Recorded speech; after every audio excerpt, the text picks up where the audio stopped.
Feche os olhos, vamos entrar na presença de Deus em nome do Senhor Jesus. Vamos falar com Deus. Vim até aqui derramar o meu passado em ti. Vim banhar os pés que andaram por aí. Sem carinho receber. Sem carinho receber. Hoje estou aqui, não porque mereço, eu sei, pois tu sabes por onde eu andei. Conheces bem o meu perfume, mas tu sabes também que o meu choro é sincero, porém não tenho nada a oferecer, meu Senhor, mas te dou a minha vida, é tudo que tenho. Recebe o meu nada, refaz a morada, habita em mim.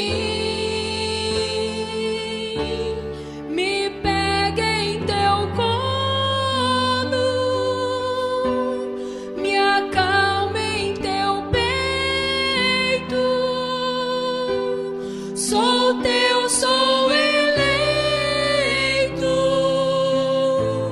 e a minha essência é exalar teu cheiro. Senhor nosso Deus e nosso Pai, em nome do nosso Senhor Jesus, nós mais uma vez entramos, meu Deus, na tua presença em oração, e o fazemos em nome do nosso Senhor Jesus, e pedimos desde já, meu Pai, que o Senhor abençoe estes momentos que iremos passar aqui na tua casa, neste lugar de oração. Que o Senhor, meu Pai, venha agir em nossa vida, trabalhar em nossa vida. Que o Senhor, meu Pai, venha restaurar a nossa vida, reconstruir.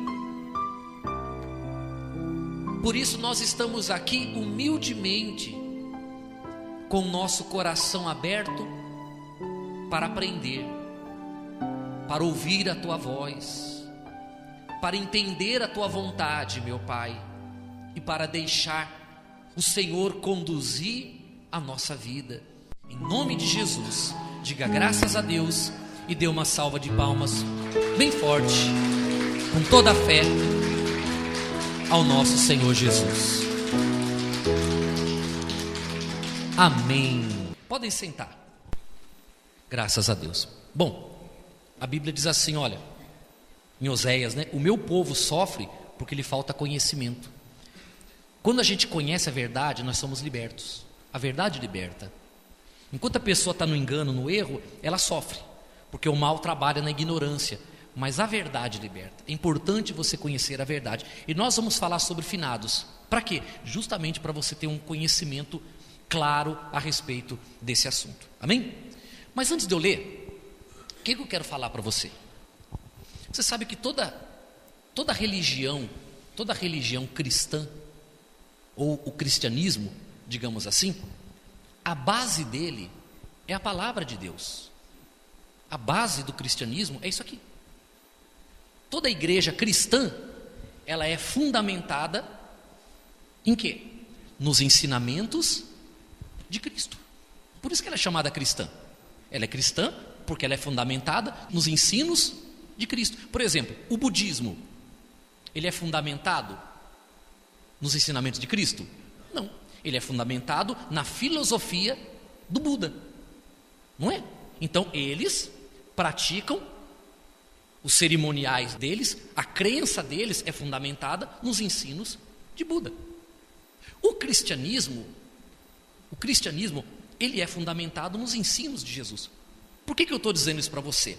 Porque tudo aquilo que uma igreja cristã ensina deve ser o ensino de Cristo.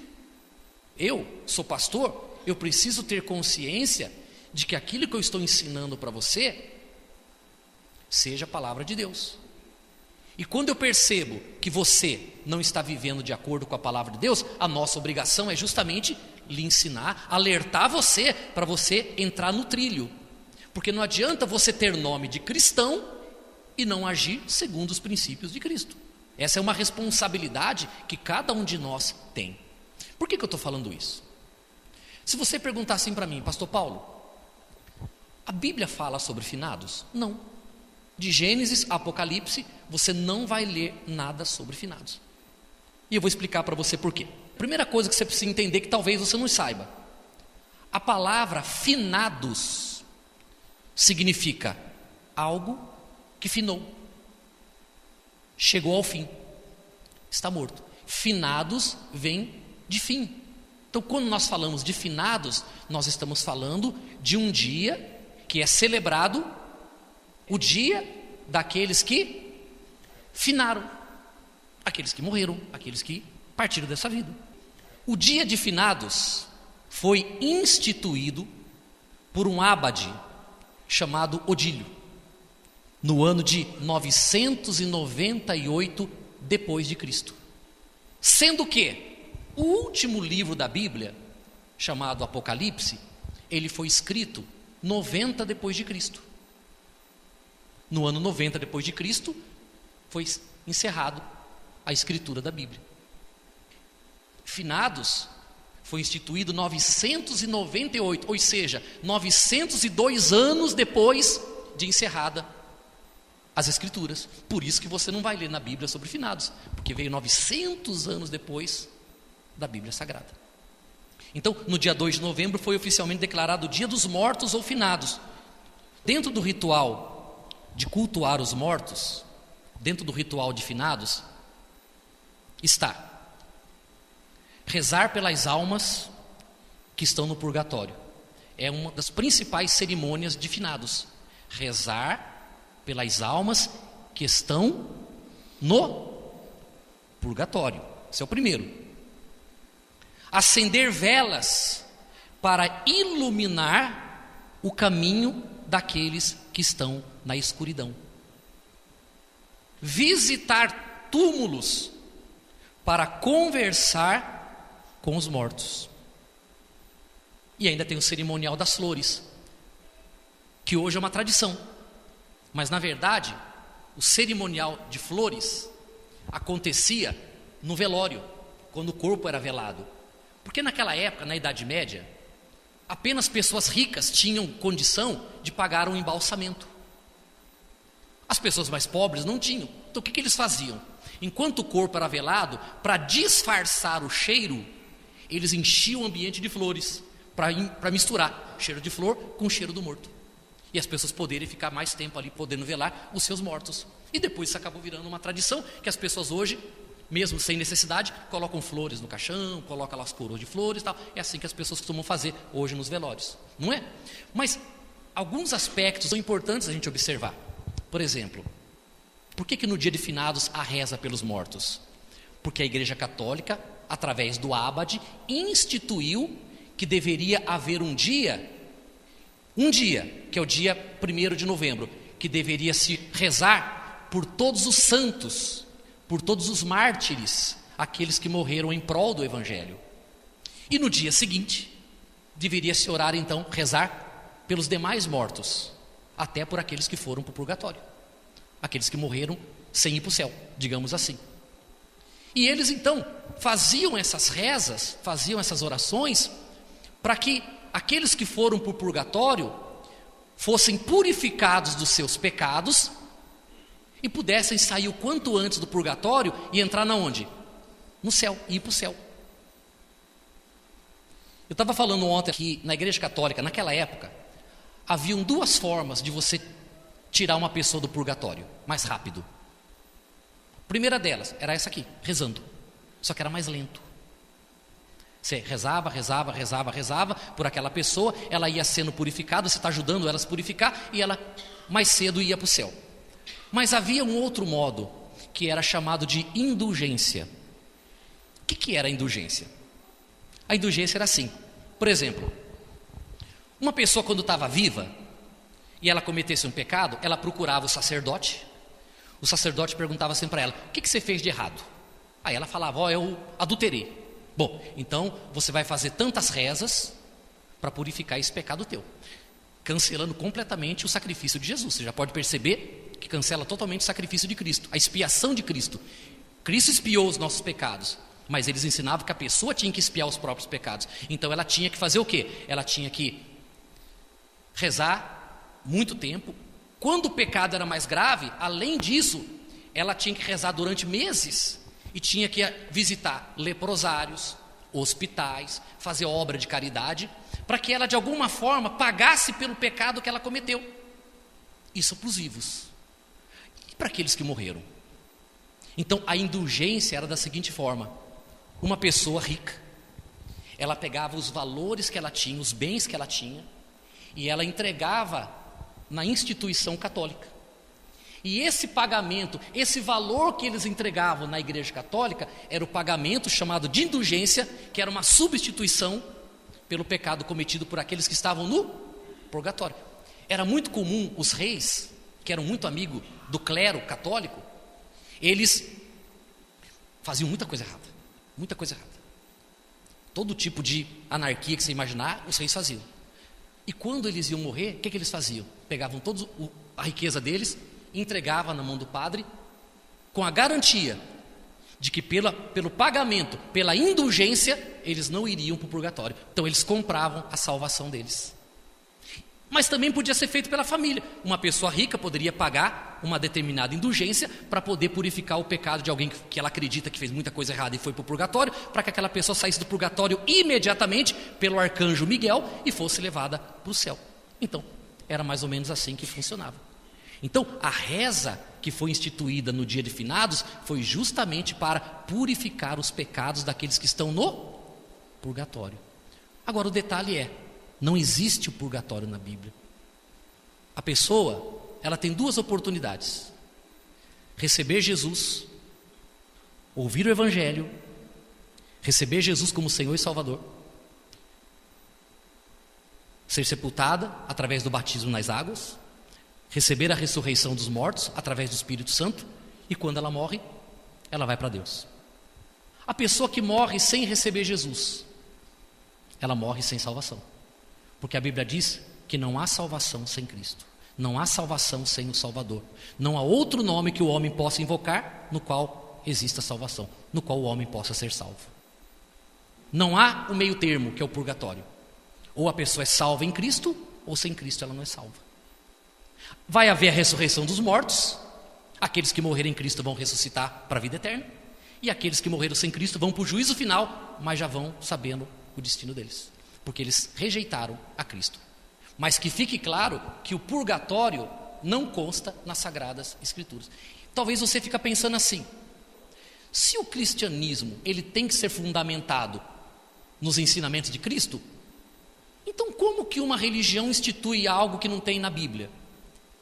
Essa é a pergunta que a gente gostaria de ter resposta, porque as pessoas inventam coisas e instituem aquilo como se fosse da vontade de Deus, mas a vontade de Deus é o que está aqui. Não é o que eu acho que é a palavra de Deus. A palavra de Deus é aquilo que está escrito na onde?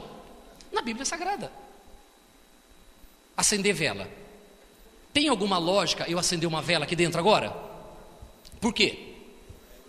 Porque já está iluminado. Se acabar a energia elétrica, aí a gente acende para quê? Para iluminar quando nós estamos nas trevas. Quando você acende uma vela, eu sei que você não faz isso, mas quando uma pessoa acende uma vela pelas almas, opa, que alma que ela está invocando? É só você pensar. Se eu estou acendendo uma vela para alguém, eu estou dizendo que esse alguém está na onde? Nas trevas. O que pode não ser verdade. Por quê? Porque uma determinada pessoa da nossa família pode ter morrido, e na hora da morte dela, ela pode ter clamado pela salvação dela, ela pode ter clamado por Jesus e pode ter sido salva. Ela está mais iluminada que eu e você. E a pessoa está lá, acendendo vela, considerando que aquela pessoa está na onde? Nas trevas. Jesus falou assim: eu sou a luz do mundo. Quem crê em mim não anda em trevas, porque tem a luz da vida. E ele ainda falou assim: vós sois a luz do mundo. Não se acende uma candeia para se colocar debaixo da cama, mas no velador para que ilumine toda a casa. Assim reflita a tua luz diante dos homens. Está compreendendo? Então, acender a vela é uma ofensa. É uma ofensa para quem morreu. Você está condenando aquela pessoa e você não sabe para onde ela foi. Nada que você faça para quem quer que seja após a morte vai ter algum tipo de benefício ou malefício. Simplesmente é nulo qualquer coisa que você fizer por aqueles que morreram. É nulo. Por quê? Porque nós temos a nossa vida nesse mundo para ganhar a nossa salvação. Nós temos a nossa vida nesse mundo que Deus nos dá de presente para termos a oportunidade de sermos salvos. Devemos abraçar essa oportunidade. Porque depois que nós morremos, só cabe uma coisa: o julgamento de Deus. Quando você enterra o corpo de uma pessoa querida, aquela pessoa está ali ou só está o corpo dela? Só está o corpo. Porque a pessoa mesmo, ela já foi. Quem aceitou Jesus foi para a glória de Deus. Quem não aceitou Jesus vai esperar a ressurreição dos mortos para ver para onde vai. Porém, só o corpo está ali, a pessoa não está mais ali. Então, não tem lógica você ir até o cemitério, não é? Não tem lógica você ir até o cemitério para levar algo para alguém que não está ali, sendo que esse alguém está em outro lugar. Então você vai gastar dinheiro com flor, o que é errado. Agora, o que é bom você entender também, para deixar bem claro: mas quando uma pessoa da nossa família morre, quem tem a obrigação de enterrar? Somos nós. Cabe a nós enterrarmos os nossos familiares. É nossa obrigação. É ou não é? Pastor, eu tenho um jazigo. Eu comprei um jazigo e esse jazigo é da família. Então você tem que cuidar. Você precisa cuidar. O que você faz? Vai lá, capina, paga alguém para capinar. Você nem precisa ir lá. Paga alguém para capinar, paga alguém para limpar, porque é um imóvel teu, é uma propriedade da família, que você comprou justamente quando acontecer uma fatalidade, você não ficar com aquela dor de cabeça onde vai enterrar. Não, você já tem um lugar certinho, pago, garantido lá, bonitinho, está arrumadinho. E tem que cuidar, tem que zelar daquilo. Você tem que preservar daquilo que é teu. Isso não é culto aos mortos, isso é você cuidar de algo que pertence à família. Entendeu? Só que uma coisa é você ir lá limpar, outra coisa é você ir lá para falar com alguém que não está ali, que talvez nem o corpo mais está ali, dependendo do tempo decorrido, não tem mais nada lá. É ou não é? Acabou, não tem mais nada, a terra já absorveu tudo. A pessoa pode ir no cemitério? Pode ir, mas pode ir para cuidar, para limpar, pode ir para enterrar os seus mortos, mas nunca ir para cultuar os mortos, porque aí está o grande problema. Esse tipo de prática chama-se culto aos mortos. Eu acho muito interessante a tradição judaica. O cristianismo veio da tradição judaica, não é? Porque Jesus era judeu. E a tradição judaica é muito bacana para isso. Como eles conhecem bem a lei de Deus, o que eles fazem? Quando morre alguém da família, os familiares vão e os amigos mais chegados só. E eles levam seus mortos até a sepultura, e depois que faz o sepultamento, eles pegam uma pedra e colocam em cima do túmulo. Eles põem uma pedra em cima daquela situação, porque eles sabem que na lei de Deus o culto aos mortos é condenado. Literalmente, coloca uma pedra em cima daquele assunto. Vamos ler comigo? Deuteronômio, lá no Velho Testamento primeiro. 5º livro do Velho Testamento. Deuteronômio 18, versículo 9. Contra os adivinhos e feiticeiros, quando entrares na terra que o Senhor teu Deus te der, não aprenderás a fazer conforme as abominações daqueles povos. Não se achará entre ti quem faça passar pelo fogo seu filho ou a sua filha, nem adivinhador, nem prognosticador, nem agoureiro, nem feiticeiro, nem encantador, nem necromante, nem mágico, nem quem consulte os mortos, pois todo aquele que faz tal coisa é abominação ao Senhor, e por estas abominações o Senhor teu Deus os lança de diante de ti. Perfeito serás para com o Senhor teu Deus, porque estas nações que hás de possuir ouvem os prognosticadores e os adivinhadores, porém a ti o Senhor teu Deus não permitiu tal coisa. Então, quando o povo hebreu, eles peregrinaram 40 anos no deserto, chegou o momento deles entrarem na terra prometida. A palavra Deuteronômio em hebraico significa repetição da lei. Por quê? Porque a lei foi dada lá no Monte Sinai por aqueles que saíram do deserto, do Egito, né, da escravidão. Mas aqueles que saíram morreram no deserto, porque eles pecaram contra Deus. Mas os filhos que nasceram no deserto, eles iam entrar na terra prometida, e aí teve que repetir a lei para eles. Por isso Deuteronômio significa repetição da lei. E a lei foi repetida, e Deus falou assim para eles: olha, a terra que eu estou dando para vocês é uma terra boa, terra que mana leite e mel, mas ela já está dominada, já há moradores lá. Vocês vão entrar e vão possuir a terra, vocês vão ter que expulsar os inimigos de lá.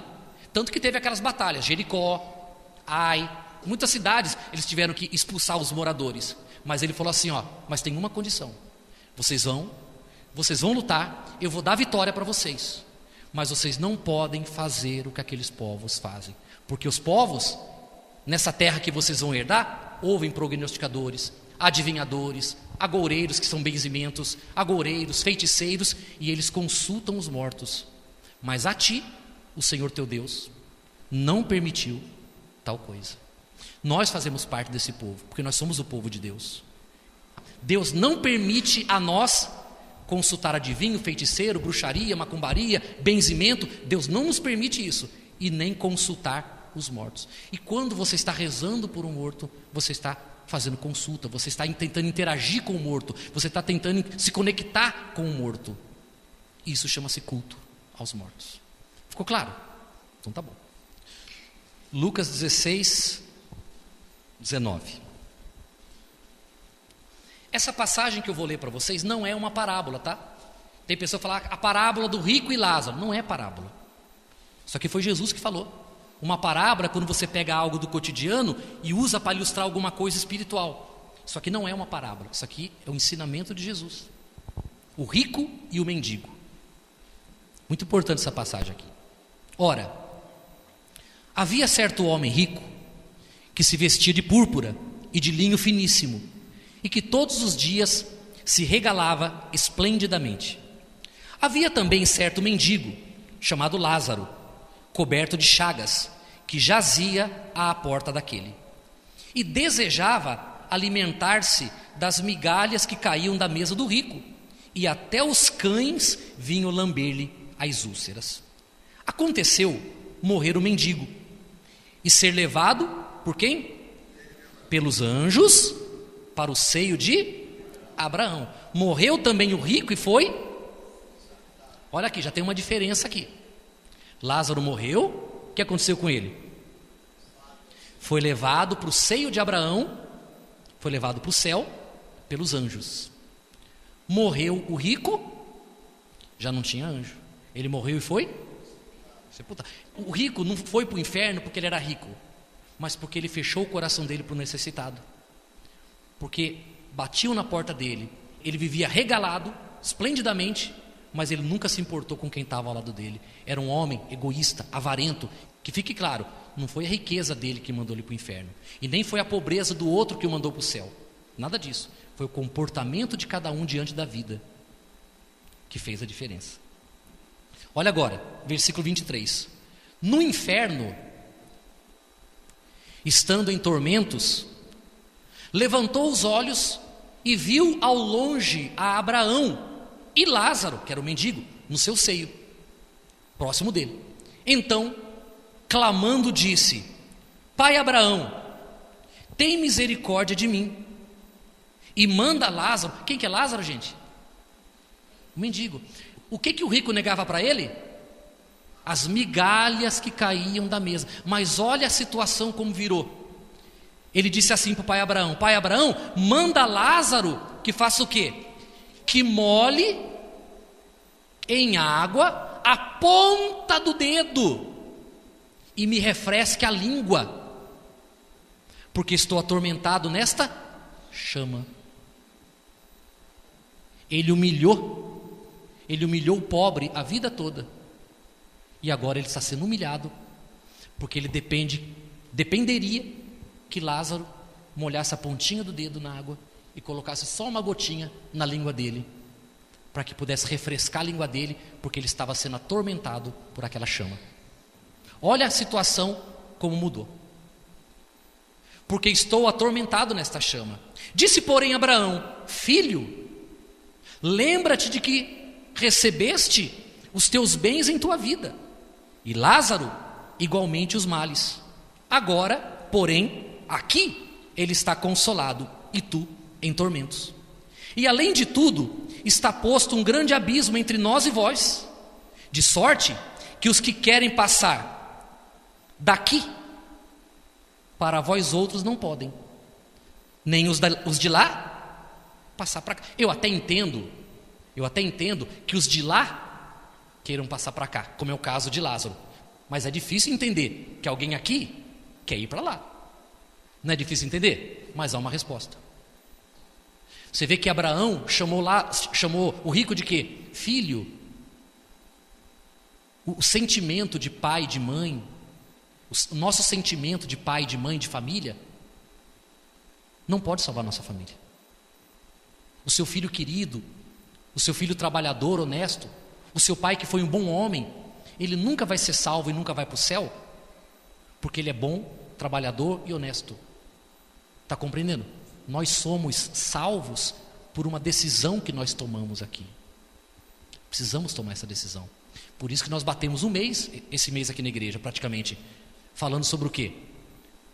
Crucificação, morte, sepultamento, batismo e ressurreição. Porque é uma decisão que nós temos que tomar. Deus está dando a oportunidade, cabe a nós segurarmos a oportunidade. Porque sermos bons, honestos e trabalhador não garante lugar no céu. Só é salvo quem recebe o Salvador. Então, imagine só, um pai nessa situação aqui, vendo o filho atormentado, e ele, o que ele pode fazer?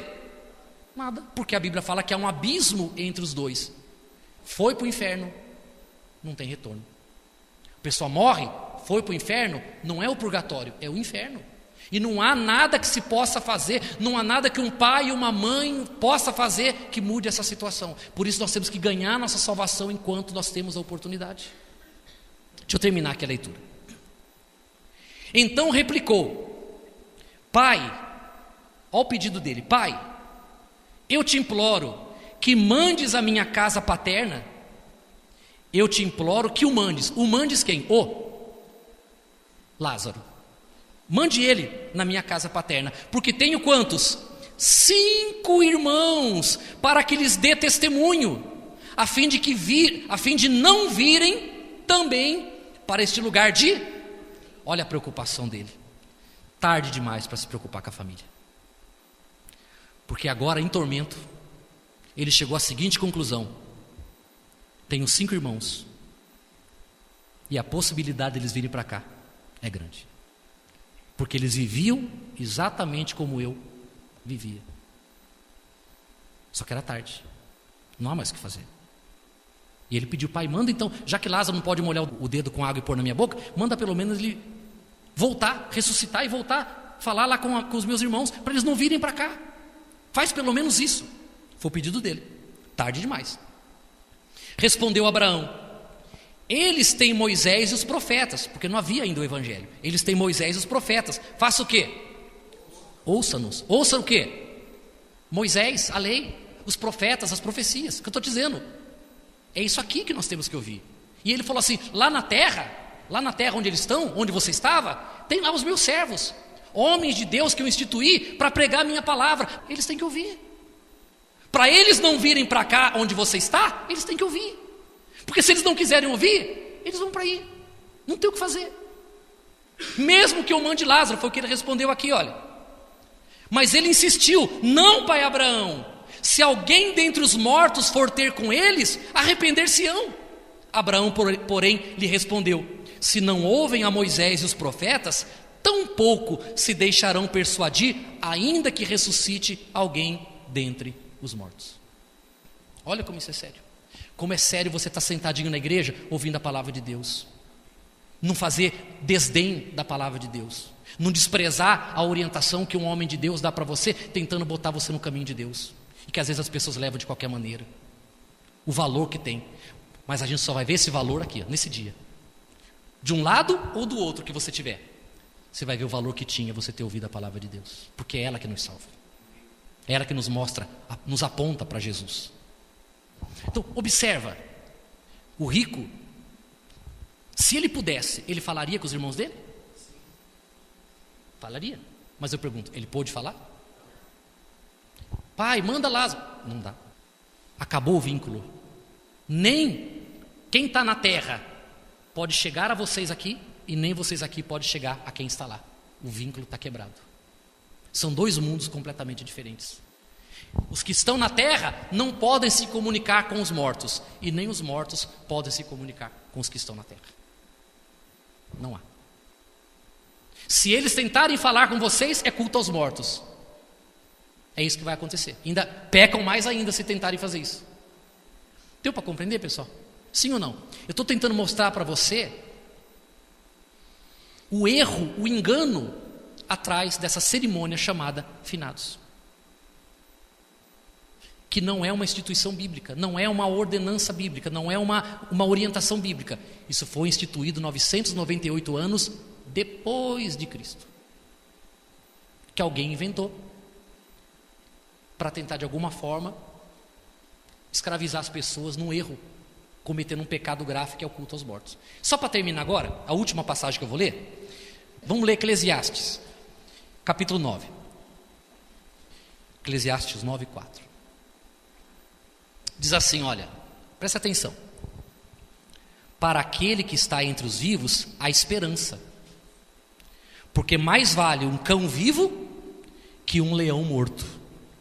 Porque os vivos sabem que hão de morrer, mas os mortos não sabem coisa nenhuma, nem tampouco terão eles recompensa, porque a sua memória jaz no esquecimento. Amor, ódio e inveja, para eles já pereceram. Para sempre não têm eles parte em coisa alguma do que se faz debaixo do sol. O que ele está querendo dizer aqui? Que não há nenhum tipo de ligação. Não há nada que se faça debaixo do sol que alcance aquele que morreu. Nada. Nem reza, nem vela, nem missa, nem procissão, nem nada disso. Nada. Morreu, é uma pedra em cima, figuradamente, tá, pessoal? Não estou mandando que você agora comece a botar pedra em cima do túmulo, ninguém vai entender nada. Não é a nossa tradição. Mas literalmente é importante você entender. Morreu? Acabou. Não há mais o que fazer. Por isso, a coisa mais sábia e inteligente é nós fazermos tudo enquanto estamos vivos. Por exemplo, compra um ramalhete de flor, seu Miguel. Dá para a dona Jesuína. Aquele ramalhete bonito, né? Fizeram agora 54 anos de casado, olha que bacana. Um buquê de rosa, aquela rosa apaixonada, né? Né, dona Jesuína? Não é bacana? Por que depois que morrer, dona Jesuína? Agora é tarde. Está entendendo, sim ou não? Tem que amar? Ama agora. Tem que beijar? Beija agora. Tem que abraçar? Abraça agora. Tem que perdoar? Perdoa agora. Viva bem com as pessoas. Viva bem com seu marido, com a sua esposa. A vida está passando. Pessoal, cada dia a mais é um dia a menos. Viva a vida. Viva a vida, viva bem. Ame, seja amado, se divirta, se alegre, conversa, abraça. Não deixe os probleminhas do dia a dia roubar o brilho da sua vida, a alegria da sua vida, não. Pessoal, a nossa vida, ela é uma gotinha de água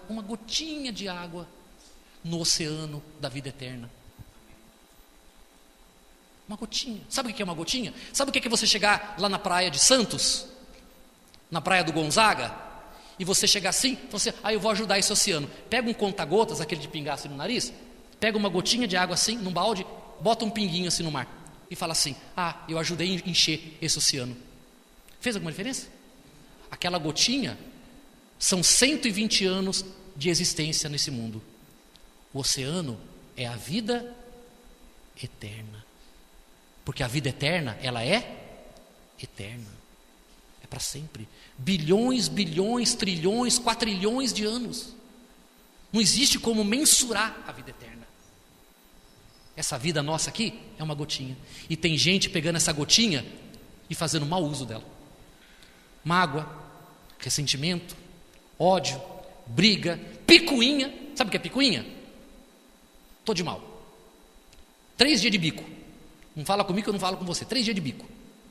Rompemos a nossa amizade por algum tempo. Daqui a pouco tudo volta ao normal e a vida continua. Mas ela perdeu 3 dias de felicidade para ficar com mágoa, ressentimento, aborrecido, chateado por uma besteira. Depois morre. Aí compra aquele buquê de flor. Aí põe lá. E fica na beira do caixão chorando. Ah, meu amor. Ah, se ela pudesse falar. Falou, quanto tempo que você não fala que me ama, agora que você vem falar? Ah, você era tudo para mim. Por que você não me disse antes?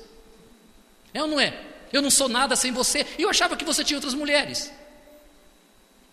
Por quê? Porque a malvivência jogou fora dias e momentos tão preciosos da vida. Por quê? Porque as pessoas trocam a felicidade por tantas coisas ruins. Morreu, tem aquela sensação: eu dei o melhor de mim, fiz o melhor, amei o que eu pude amar.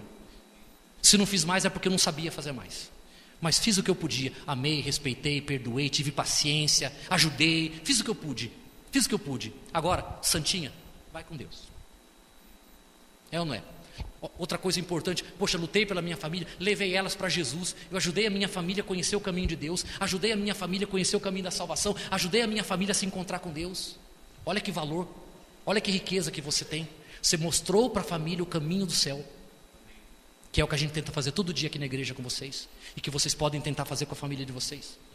E depois traga eles para a igreja para a gente continuar o trabalho aqui. Não perca tempo, pessoal. A vida é curta para ser desperdiçada. O rico só descobriu isso da pior maneira. Lá no inferno ele lembrou de quem? Ah, os meus irmãos. De repente, quando estava no mundo, nem falava com os irmãos. Agora, poxa, meus irmãos. Mas agora que você vai lembrar dos seus irmãos? Agora que você vai pedir uma gota d'água para Lázaro, por que você não deu um prato de comida para ele? Por que você não ajudou aquele coitado que estava lá, os cachorros lambiam as feridas dele e você nunca botou um remédio na ferida dele? Por que você não fez isso? Teve que esperar acontecer o pior para agora acordar? E o ser humano é assim, ele espera acontecer o pior para depois ele acordar. Então, não seja assim, seja sábio. Seja sábio. A morte é só uma passagem. Vamos lidar com a morte como ela tem que ser lidada. Vamos lutar.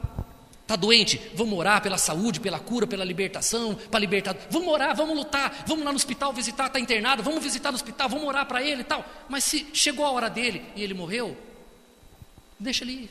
Deixa em paz agora. Deixa ele em paz. Acabou, não tem o que fazer mais. Guarda apenas as boas lembranças, os bons momentos que você viveu com aquela pessoa, os bons exemplos que ela te deu, sabe? Aquela pessoa foi parceira, foi amiga. Isso que você tem que lembrar. Acabou, passou. Toca a vida. E dê agora o amor por aqueles que ficaram. É isso que é importante. Rezar, acender vela, fazer missa, visitar cemitério. Isso é coisa de pessoas que não conhecem a palavra de Deus. Compreenderam, sim ou não? Foi instituído pela Igreja Católica apenas. Feche os seus olhos. Vamos fazer a última oração para nós irmos para a nossa casa, abençoados, iluminados pela palavra de Deus, porque agora você sabe como deve agir e viver como um cristão diante da morte. Por muito tempo eu andei distante do Senhor Jesus, distante do Senhor Jesus. Vivi tão triste e até chorei. Vivi tão triste até chorei. Em densas trevas sem ter luz. Em densas trevas sem ter luz.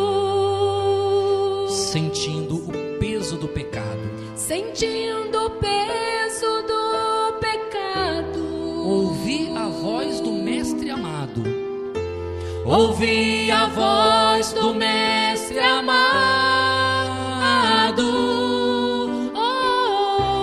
dizendo assim: cansados e oprimidos,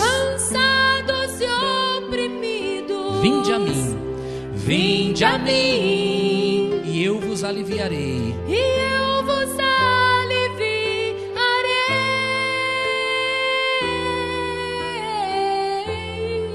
E eu vos aliviarei. Eu era escravo dos meus vícios. Eu era escravo dos meus vícios. Viver para mim era ilusão. Viver para mim era ilusão.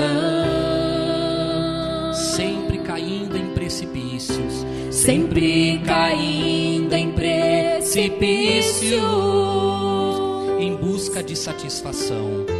Em busca de satisfação. Em meio a tanto sofrimento. Em meio a tanto sofrimento. Jesus com amor me deu alento. Jesus com amor me deu alento. Dizendo assim: cansados e oprimidos, vinde a mim, e eu vos aliviarei.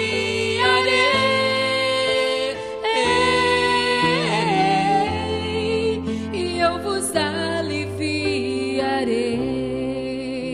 Olha que conselho bonito que é esse que vamos cantar. Que bom seria se você...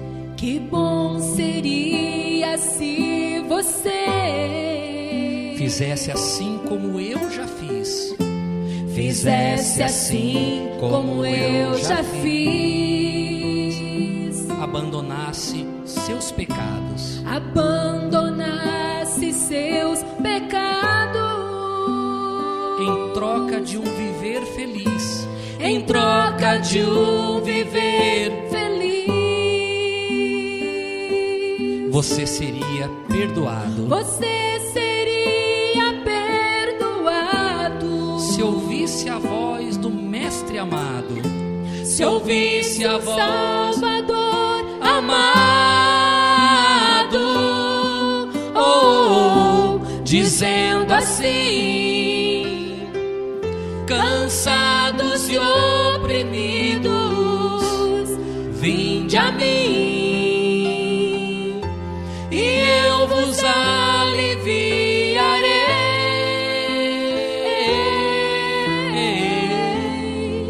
E eu vos aliviarei.